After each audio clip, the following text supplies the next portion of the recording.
here at Village Brewery with a great friend of ours, Mr. Bill Brooks. Bill, this is a great event, isn't it? It's fantastic.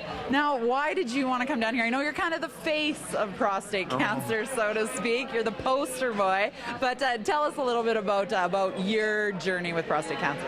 Well, it's so good of the people at Village Brewery. Like, it doesn't get any better to come down for free beer and also to get your free PSA test. And as you've interviewed people inside the man van, so the man van is here, testing men starting at the age of 40 for PSA, and we're really proud of the man van because it's the only one of its kind in the country. It took us years to get the man van approved by Health and Welfare Canada, but now that we're there, we have other centres across the country wanting to mirror what we've done, which would be fantastic.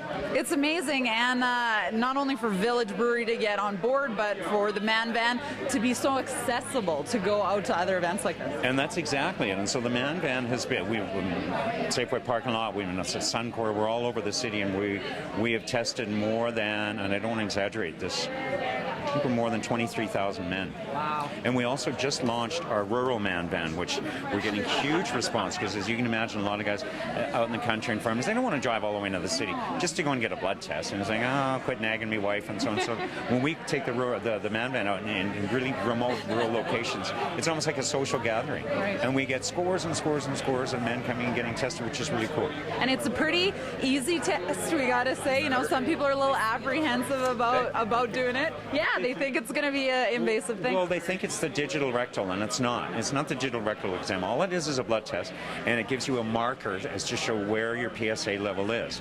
And if you have a PSA level that's elevated, that doesn't mean you have prostate cancer.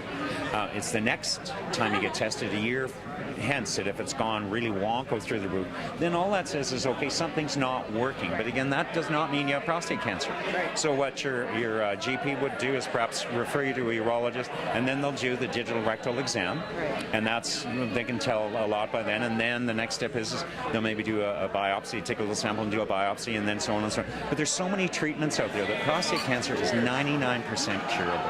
99% curable if you're going to get it. So what an awful thing to say. If you're going to get a cancer, you want it to be prostate cancer, because if you catch it early enough, it's no big whoop. It really isn't. And with things like the man van, that's just making detection that much earlier. That much, exactly. And don't you wish for the women that they had such a thing for like breast cancer or any of the female cancers? Absolutely. You guys are doing a great job. Thanks for doing this with us, Bill. Well, thank you so much, and cheers, and thanks to Village Brewery. Awesome. Cheers. Cheers to Village Brewery. Back with more Go Calgary right after the break.